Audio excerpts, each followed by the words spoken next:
Good evening, all. So in the video La Cosecha, I think that some of the main issues were that migrant child workers were frequently moving, not getting a good education, and that because they're so young, they have a risk of hurting themselves and having lifelong health problems. And this is because if they're frequently moving, they don't get a chance to stay in one place, get used to having friends. It can make it hard to socialize with others, as well as have an education if they can't just keep going with where they left off, but they're bouncing all over the place and they struggle to continue to do good in school. And with the extreme physical and mental demands that the field work employs, they're exposed with many chemicals that are used to help the plants grow, the pesticides that help keep all the bugs away, and it can cause serious problems for them, as well as some of their parents, which have said that they just can't go on because the pain is too great. In the video, it said that migrant working children are 4 times more likely than the national average to drop out of school.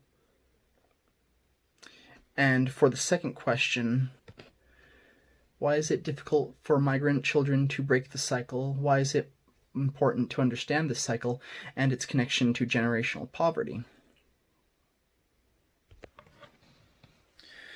It's difficult for migrant children to break the cycle because they need to go to work with their parents in order to bring in more money and as well to help take off some of the load from their parents' backs.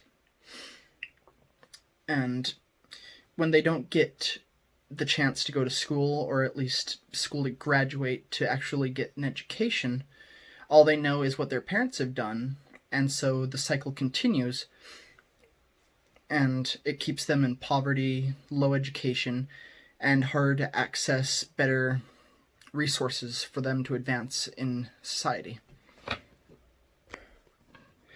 It's important to understand this cycle because when we understand it, we can figure out ways to help break this cycle of poverty, to get them better jobs or at least better pay for the hard work that they're doing, so that they can create better lifestyles for their families, so that their families don't need to work in the fields as they've had to, so that they can go to school, they can get an education, and they don't need to repeat the cycle of poverty.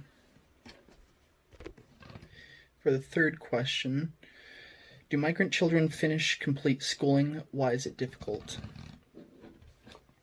As I said previously, and what was in the video, the migrant child dropout rate is 4 times higher than the national average.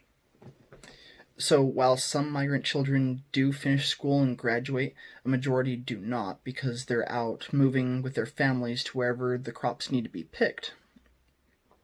And it makes it hard for them because of all that moving, because they don't get to keep building upon the education that they have to improve their learning, and it makes it very hard for them to have a continual education source.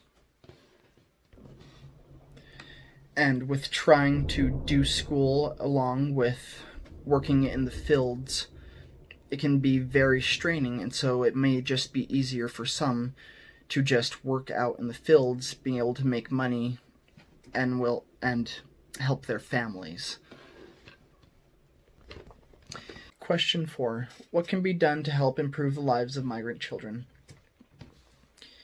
I think the most helpful thing that can be done to help the lives of migrant children is for their parents to be able to be paid more, because when their parents are being paid more, they don't need their children's help out in the fields, and when their children aren't out in the fields, they don't get